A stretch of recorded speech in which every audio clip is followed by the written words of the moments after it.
आज हमने विज़िट किया यहाँ किली दर्जीचा का, तो जो हालात हमने यहाँ पानी की किल्लत को देखा, बिल्कुल एक किस्म करबला का मंजर पेश कर रहा था। एक छोटा सा शमसी का 1 इंच का पाइपलाइन यहाँ लगा हुआ है और बहुत ही बड़ा गांव है किली दर्जीचा, यहाँ से तकरीबन 3 किलोमीटर के फासले पर है। जो लोगों के हालात हमने देखे, गधों पर, ऊँटों पर, गधे गाड़ियों पर, साइकिल मोटरों पर, हत्ता कि भी ट्रैक्टर भी आपके सामने आ रहा है, ट्रैक्टरों पर बच्चे, बूढ़े, औरतें, ये सब लोग आ रहे हैं। बच्चों की तालीम भी मुतासर हो चुकी है इसी पानी की वजह से।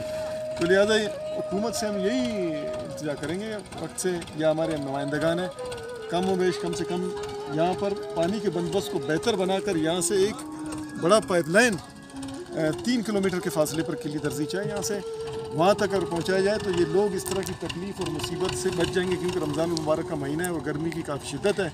आज हम नुश्की से मीर बरकत उस्मानी साहब के साथ यहाँ पर आकर हमने विज़िट किया और जो हालात हमने देखे इंतहाई, यानी दिल जो है ना खून के आंसू रो रहा था इनके हालात देखकर। और आप लोग आवाम को भी देख रहे हो कि कितनी मजबूरी के आलम में ये लोग खड़े, और वो सामने एक पुराना बोरिंग है वो भी ख़त्म हो चुका है, और यहाँ कुआँ है इसका भी पानी ख़त्म हो चुका है। अब सिर्फ यहाँ पर एक छोटा सा शमसी का सिस्टम लगा, वो भी इस्लामिक रिलीफ वालों ने लगाया था। अब ये भी पानी पूरी किल्ली को पूरा कर भी नहीं सकता है। कोई लोग तो 10 किलोमीटर दूर से भी आते हैं, 3 किलोमीटर तो ये किल्ली है। आपने सारा मंजर मुख्तलिफ क्लिप्स में आप लोग देखेंगे, तो ये वो हालात हैं।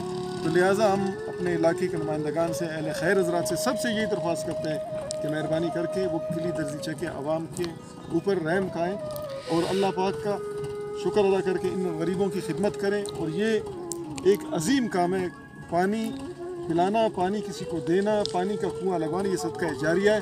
तो लिहाजा उम्मीद है कि ज़रूर इन गरीबों के साथ ताउन किया जाएगा। अस्सलाम।